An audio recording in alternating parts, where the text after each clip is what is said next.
Hello guys, update tayo. Good morning po sa inyong lahat.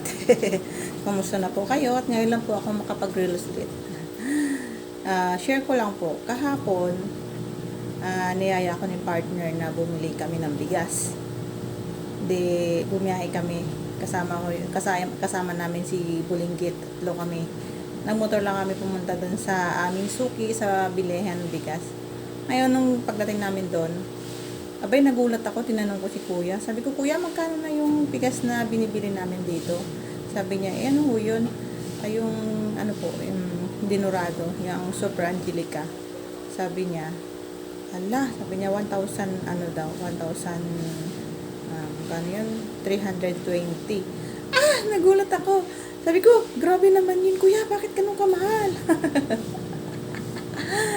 Ay, nako, yung dating 1,070 lang, ngayon 1,300.